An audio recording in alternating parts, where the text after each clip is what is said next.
Bom dia, pessoal. Bem-vindos à nossa reunião matinal. Hoje é dia 5 de agosto, sexta-feira, encerrando a semana, então, em grande estilo aqui conosco. A gente vai falar hoje sobre destaque internacional do Banco da Austrália, destaque do payroll nos Estados Unidos, várias entrevistas no Brasil impactando o mercado, entrevista do presidente do Banco Central, do William, entrevista do ministro da Fazenda, do Henrique Meirelles, entrevista também do Rodrigo Maia, presidente da Câmara dos Deputados.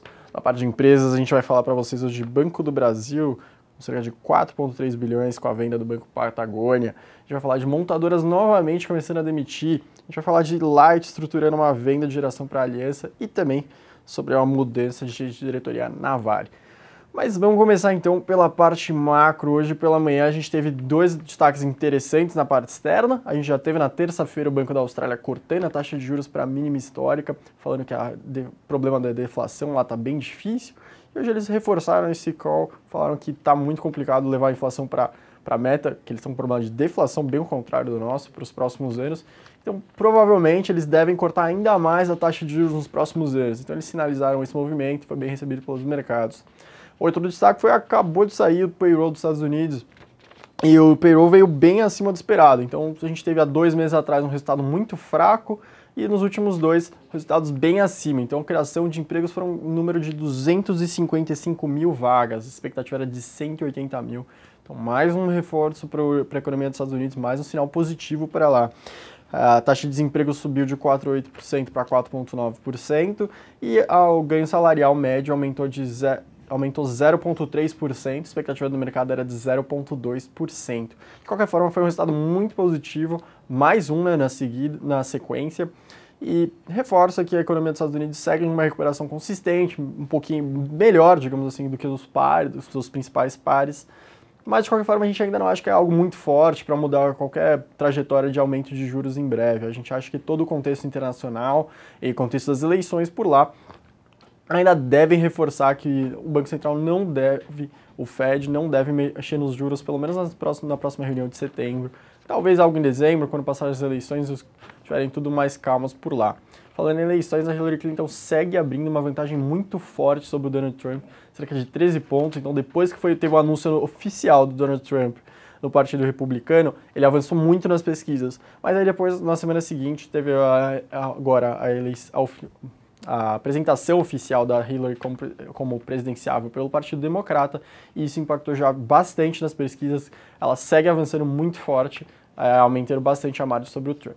Passando para a parte doméstica, então. Hoje a gente teve alguns destaques de entrevistas. Começar pelo William, presidente do Banco Central. Ele comentou que acredita que a taxa de juros, que a inflação deve chegar em 4,5% no ano que vem. Então ele acha que para 2017, 4,5% de inflação é uma meta crível, realmente ele acredita nisso.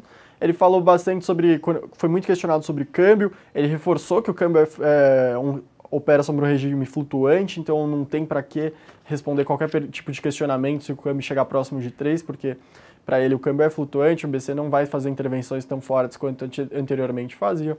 E por último, o William reforçou que o Banco Central é a solução e não a causa do problema, quando questionado da taxa de juros estar em um nível muito elevado. Ele também falou que acredita que a trajetória fiscal deve favorecer bastante no trabalho do Banco Central, com tudo que está sendo anunciado pelo governo. Na entrevista do Rodrigo Maia, ontem no canal Globo News, para o programa da Miriam Leitão, o presidente da Câmara dos Deputados falou principalmente sobre 2 pontos. O primeiro ponto sobre a PEC dos gastos, quando que vai acontecer essa votação? Ele falou que acha que realmente só vai conseguir sair depois das eleições municipais, disse que a agenda esse segundo semestre é muito cheia, muito difícil de fazer correr mais rápido as propostas essenciais para ajuste fiscal. Mas, de qualquer forma, ele está bem positivo, acredita que sai sim até o final do ano. E ele também falou sobre a reforma da Previdência, aí sim ele falou que é um processo bem lento e que só deve sair para 2017 a votação em plenário, mas que talvez nas comissões, na CCJ, já consiga fazer a votação para 2016. Isso já conecta com uma outra entrevista que a gente teve interessante, foi do Henrique Meirelles para o jornal Valor Econômico, e o Meirelles fala que já pensa em talvez enviar a proposta da reforma da Previdência antes das eleições municipais. Então já veio uma conexão entre os dois.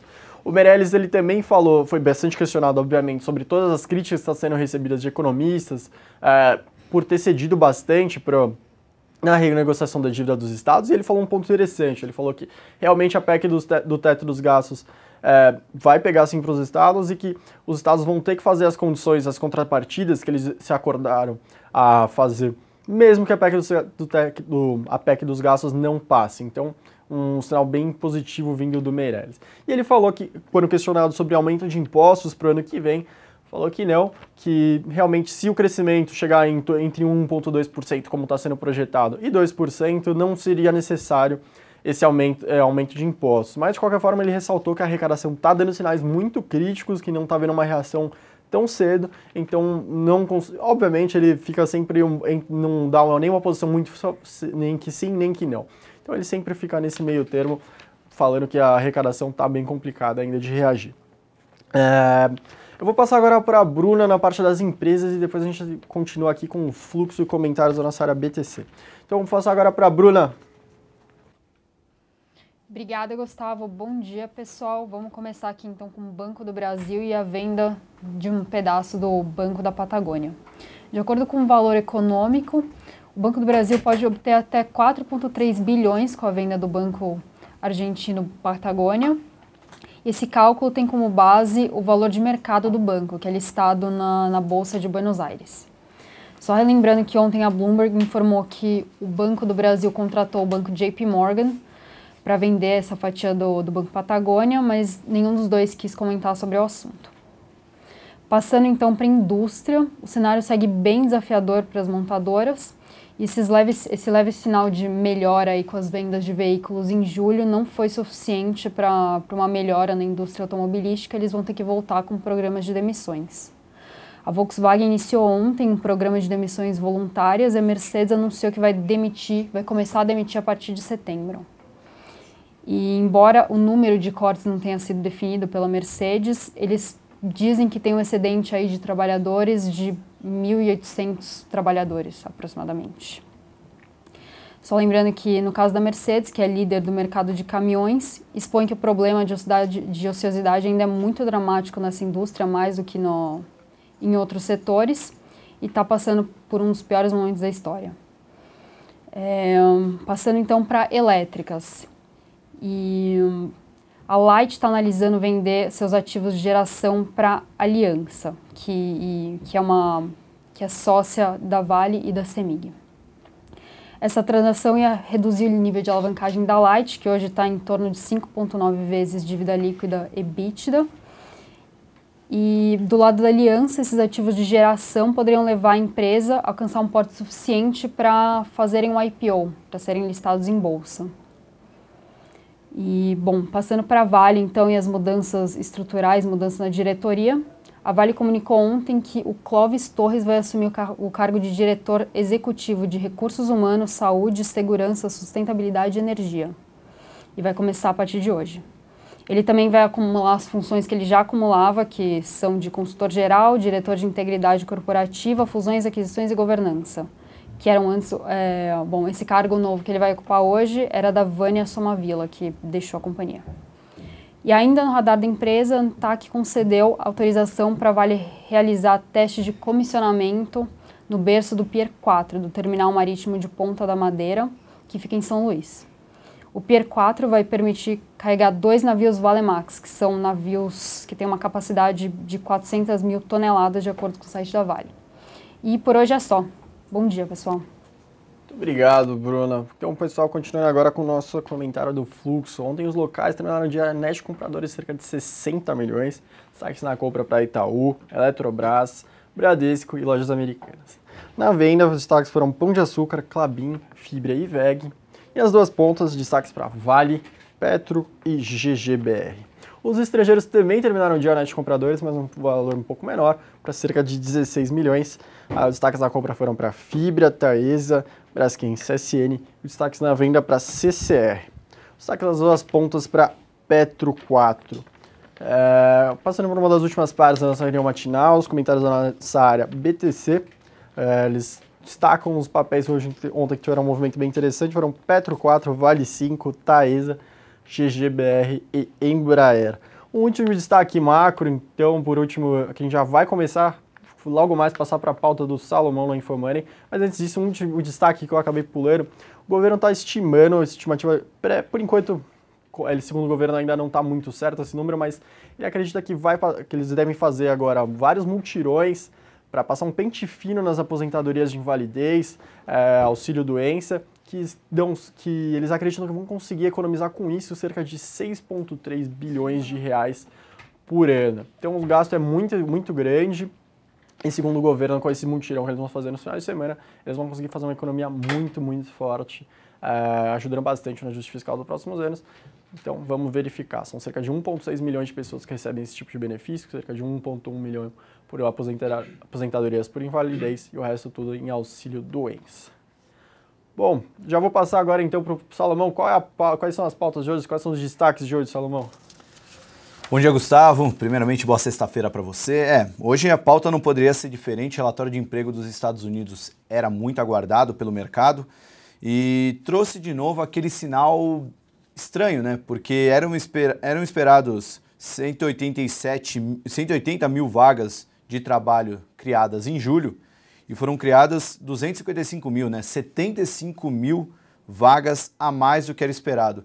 Isso poderia sinalizar que a economia norte-americana está forte, com isso os juros poderiam subir nesse ano por lá e, consequentemente, a Bolsa poderia perder força e o dólar ganhar força. Só que o que a gente viu minutos depois foi o dólar acelerar as perdas, chegou a operar abaixo de 3,20 o dólar futuro e o Ibovespa futuro praticamente ignorou esse sinal pró-alta de juros nos Estados Unidos.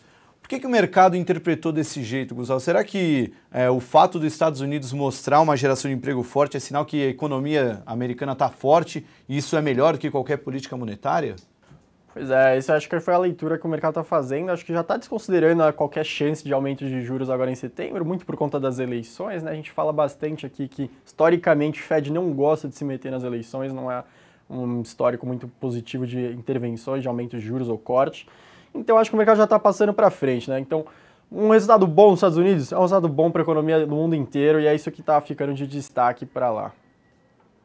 Bom, tá certo então, Gustavo. Gostaria de agradecer a sua participação. Boa sexta-feira e bom fim de semana para você.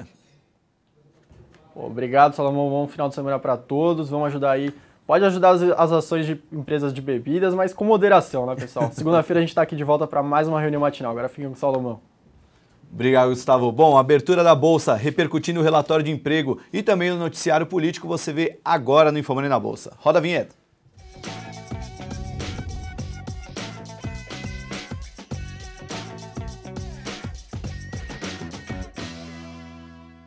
InfoMoney na Bolsa começando sexta-feira, graças a Deus, dia 5 de agosto de 2016, agora são 10 horas e 10 minutos.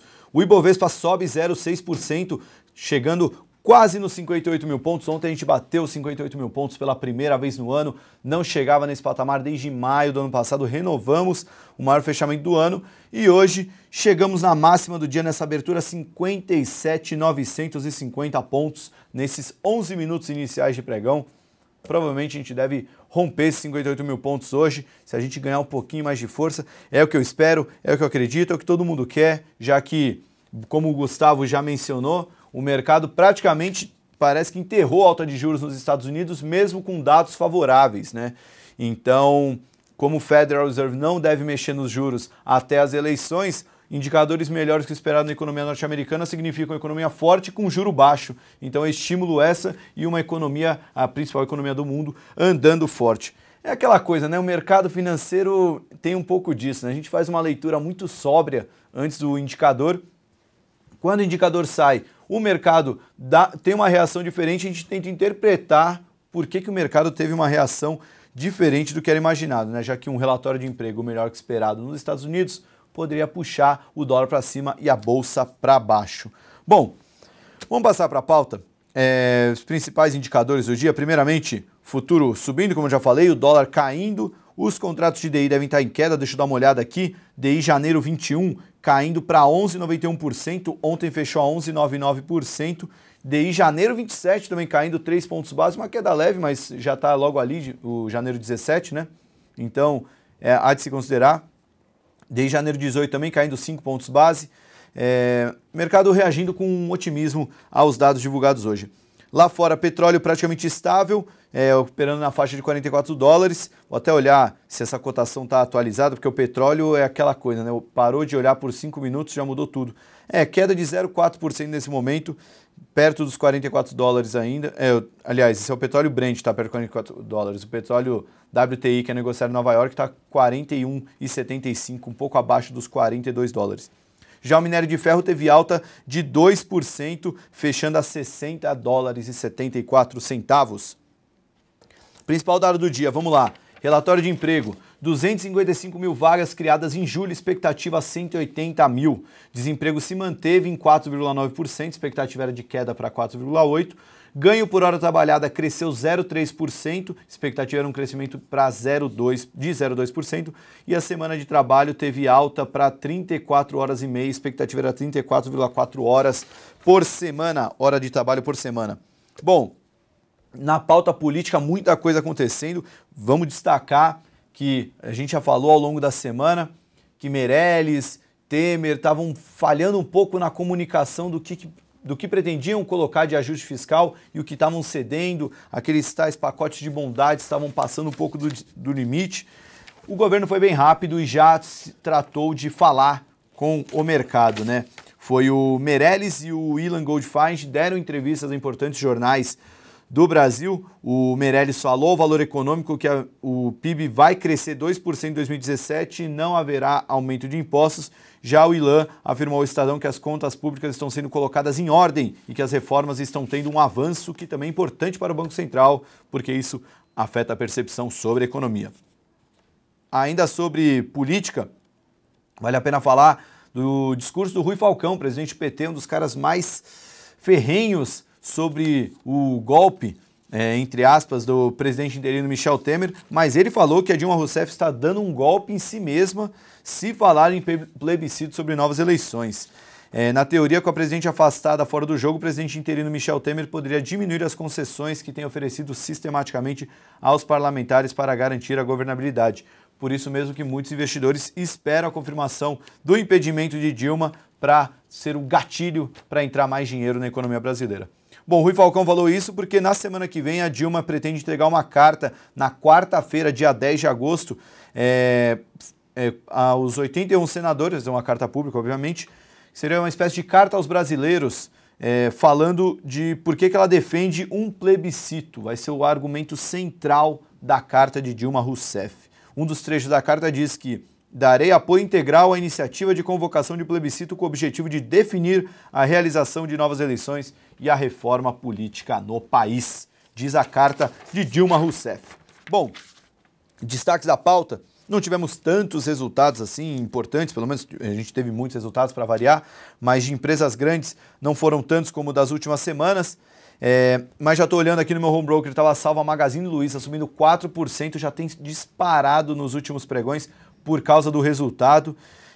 Luiza Trajano deve estar comemorando muito, né? Depois não foi só a Luiza que teve a queda, né? As ações da Magazine Luiza caíram muito forte nos últimos anos, chegando a cair mais de 90% no acumulado da máxima da máxima histórica para os patamares do final do ano passado. E do final do ano passado para cá já é mais de 400% de alta. Um case de sucesso de cair e levantar da Magazine Luiza e da Luiza Trajano também. Mas vamos dar uma olhada nas empresas que divulgaram o resultado. Aqui a STT, 0,28% de alta, resultado, ela teve um lucro 14% menor no segundo TRI, atingindo 103 milhões. Ela vai distribuir esses 103 milhões integralmente aos acionistas. Vai pagar por unit, que é o que tem liquidez, 31 centavos por cada unit, 31,1244, né? Arredondando 31 centavos por unit. O papel fica ex 10 de agosto, então tem oportunidade para quem quer ganhar um dividendozinho da STT, dá para comprar até semana que vem. CETIP também soltou o resultado, mas o papel da CETIP está travado com a OPA da BMF-Bovespa, a fusão, né? Então dificilmente ia reagir. Além disso, o lucro cresceu 18% para 140 milhões e foi bem em linha com o que era esperado pelo mercado. Eletropaulo, vamos dar uma olhada em Eletropaulo, o papel sobe 2%, teve um lucro de 3,5%, mas acaba sendo favorável porque era esperado um prejuízo relativamente alto para a empresa. A receita líquida caiu 19%. Além disso, ela publicou um fato relevante, revisando as projeções para o nível de sobrecontratação e o impacto financeiro associado para o ano de 2016. O nível passou de 116% para 114% de sobrecontratação e o impacto financeiro foi revisado de 320 para 375 milhões. Ou melhor, era um impacto entre 320 a 375 milhões e foi revisado de 60 para 165 milhões, um impacto bem menor. A ação reage com leve alta, agora está subindo 0,85 nesse pregão. Vamos lá, mais resultados. Vamos dar uma olhada. A Marisa teve um prejuízo bem maior do que esperado. Papel caindo apenas 0,46%, 20 milhões de prejuízo. A expectativa estava em torno de 3 milhões de prejuízo. BTG falou que os resultados foram mistos, mas com alguns sinais positivos. Destacaram o forte crescimento na Same Store Sales, que é a venda das mesmas lojas, após 7 trimestres consecutivos de queda, e a principal razão disso foi o início do período de promoção. Ser Educacional também soltou balanço. Vamos dar uma olhada na Educacional. 4% de alta, subindo forte. Receita líquida chegou a 289 milhões de reais, alta de 6% na comparação com o segundo tri de 2015. O lucro líquido atingiu 63 milhões de reais, alta de 4%, e o EBITDA cresceu 16% para 91 milhões de reais. Resultado elogiado da Ser Educacional pelo mercado, é só ver o desempenho da ação. Falar em resultado que está reagindo bem, a Tupy está subindo 4%, também divulgou resultado, 850 milhões de receita, queda de 6% em relação ao segundo tri de 2015.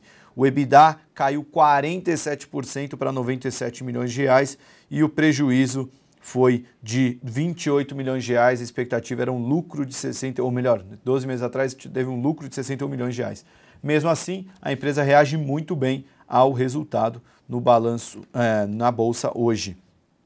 Vamos lá, mais uma autopeça divulgou o resultado, Iochpe Maxion, subindo apenas 0,5%, prejuízo de 7 milhões, revertendo o lucro de 70 milhões de 12 meses atrás. Bom, esses são os principais resultados do dia. Vamos passar agora para a pauta de cotações, né? Vamos dar uma olhada na tabela de cotações do Ibovespa, mas já estou vendo aqui notícia de Banco do Brasil. Segundo notícia do Valor Econômico, o Banco do Brasil planeja obter 4 bilhões e 300 milhões de reais com a venda da participação no Banco Patagônia, o banco argentino. O cálculo tem como valor de mercado o valor de mercado da instituição, que tem ações listadas na Bolsa de Buenos Aires. Segundo informações da Bloomberg, o BB contratou o JP Morgan para vender a fatia do banco. Hoje o Banco do Brasil sobe 1,23%. Ainda no setor financeiro, o Itaú sobe de novo, não para de subir o Itaú desde a divulgação do resultado. Na carteira Infomoney a gente colocou o Bradesco, a gente espera que até o final do mês o Bradesco alcance o Itaú, que foi esse o grande motivo que fez a gente encarteirar a ação do Bradesco, mas o Itaú renovando sua máxima histórica, subindo 0,65% no pregão de hoje. O Bradesco, por sua vez, sobe 0,45%, uma alta um pouquinho menor que a do Itaú. Bom, falar de Vale, Clóvis Rossi assumirá o cargo de diretor executivo de recursos humanos e vai começar agora, isso porque o diretor anterior se aposentou e deixou a companhia. A Vale deve estar reagindo ao minério, né? O minério teve alta hoje e a Vale sobe 1% no pregão de hoje. Olhando dentro do Ibovespa, com a alta do minério, Metalúrgica Gerdau, CSN liderando os ganhos, subindo entre 3% e 2%. Sobre Gerdau, leitura obrigatória para quem tem ação da Gerdau, pretende ter. Credit Suisse elevou a recomendação, a gente deu uma matéria ontem, foi destaque de audiência no site do Infomoney, vale a pena pesquisar ali na página da Gerdau, vocês encontram a matéria. Credit Suisse elevou a recomendação de neutra para outperform. Aí você pode falar, depois de subir mais de 100% da mínima do ano, tá atrasado, né? Mas na análise do Credit Suisse, eles têm um preço-alvo de R$12, o que no preço atual aí dá um upside de cerca de 50%, mas eles traçam o bear case e o bull case, né? O bear case é o cenário mais pessimista possível, o bull case o mais otimista possível. No bear case, a ação cai até 6,50, uma queda forte, porém ali na faixa dos 20%. No bull case, a ação tem espaço para chegar até os R$29, então aí você bota mais de 200, quase 300% de alta para a ação da Gerdau nos patamares atuais, ou seja, correu o risco de perder 20, correu o risco de ganhar 300, a Gerdau acaba sendo atrativa aos olhos até dos bancos estrangeiros do Credit Suisse, dando um gás essa para a Gerdau, que hoje já bate R$ 8,50. Lembrando que lá para fevereiro, quando o Wagner Caetano abriu o trade com a Gerdau, ela estava na faixa de 3,50, né? Falar nisso, o Wagner Caetano vai ser o convidado hoje do Visão Técnica, né? Ele vai falar para quem tá chegando agora no mercado. Wagner Caetano, com algumas operações que foram até publicadas, ele mostrou o acompanhamento das operações aqui no InfoMoney. O cara conseguiu um lucro de mais de R$ 1 milhão nesse ano já na Bolsa. Ganhando muito dinheiro, o Wagner vai mostrar pra gente o que ele tá achando no mercado. O cara tá com a mão quente, então vale a pena acompanhar o que ele tá operando e o que ele pretende fazer na Bolsa nas próximas semanas. Inclusive, na segunda-feira, ele vai ter um evento ao vivo aqui à noite. Vale a pena se inscrever, tá em destaque no InfoMoney. Entra lá e se inscreve, que as vagas são limitadas. Bom, ainda sobre recomendação, né? Energisa teve recomendação de compra pelo BTG Pactual, preço-alvo de R$ 24,00. A aspa do BTG para Energisa: de todos os nomes que cobrem indústria, Energisa tem a maior oportunidade de crescer em base de ativo. Os 1,5 bilhão de reais levantados na oferta de ações no fim do mês passado vai financiar o forte plano de investimento da empresa, a maior parte dos quais terão que ser pré-aprovados pela ANEEL.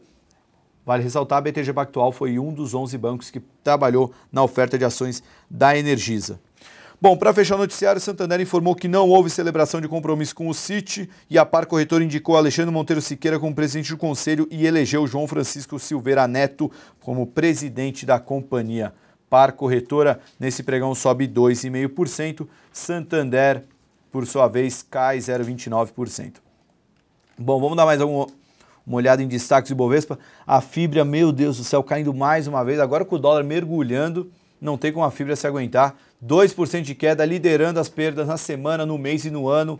Infelizmente, era um dos grandes cases de sucesso da Bolsa no ano passado e nesse ano acabou não se dando bem. A gente vai publicar, inclusive, uma análise do BTG Pactual muito legal, eles admitindo, entre aspas, o erro com a Fibra, mas mantendo a recomendação de compra, porque para um cara que é velho investor, o cara que vê para longuíssimo prazo, a ação da Fibra é um dos grandes papéis para se analisar na Bolsa, né? Eu particularmente não vejo com bons olhos uma compra de longuíssimo prazo de um papel que tem duas variáveis que são exógenas, né? Não dependem da empresa, que é o câmbio e o preço da commodity. Isso não depende da Fibra, ela acaba ficando muito exposta a isso, mas obviamente pela geração de caixa que ela é capaz de produzir e pelos níveis de endividamento, o valuation dela hoje está muito atrativo. Mas pelo menos para longuíssimo prazo, eu gosto de papéis um pouco mais confortáveis, né? Até os papéis estão na carteira InfoMoney, alguns deles como Ultrapar, Raia Drogasil, empresas que a própria companhia consegue trabalhar com os eventos que afetam o resultado dela. Bom, da pauta são esses os destaques, acho que vale a pena. Aliás, sobre dólar, né? A gente publicou, está no meu blog, quem está lá no Investidor de Sucesso, ali no InfoMoney, uma análise bem legal das 19 ações que podem ganhar ou perder com essa projeção de dólar podendo chegar a R$3, né? O mercado trabalha com esse cenário para curto prazo para o dólar, então vale a pena ficar de olho quem ganha e quem perde na Bolsa com isso. A gente fez uma análise bem bacana com relatórios, conversando com analistas, ficou muito legal. Bom, gente, hoje o dia predominantemente de alta, vamos ver se aqui no intraday do programa a gente bateu os 58 mil pontos, não bateu, chegamos em 57.950, vamos ver se a gente volta a operar na faixa dos 58 mil pontos. Um dos principais drivers da semana saíram, já relatório de emprego, isso não desanimou o mercado, mas vamos ver o andamento do mercado para ver se alguma nova interpretação sobre alta de juros nos Estados Unidos. Essa primeira hora pós-relatório de emprego já nos mostra que a alta de juros não deve vir em 2016. Mas vale a pena ficar ligado, semana que vem vai ter a carta aos brasileiros da Dilma, vai ter a votação do impeachment que vai se arrastar até o final do mês e a gente sabe que na política cada dia é um novo dia e pode trazer volatilidade para o mercado, já que o afastamento definitivo da Dilma pode trazer um fôlego extra para a Bolsa, mas a volta dela obviamente vai embaralhar todas as projeções para o mercado brasileiro. Eu me despeço aqui. Convido vocês, 5 horas da tarde, ao vivo, em ponto. Wagner Caetano vai estar aqui para falar no Visão Técnica. Na semana que vem eu não vou estar aqui, vou tirar uma semaninha de descanso, então a gente se vê a partir do dia 15 de agosto, na segunda-feira, com mais InfoMoney na Bolsa. Forte abraço, até lá!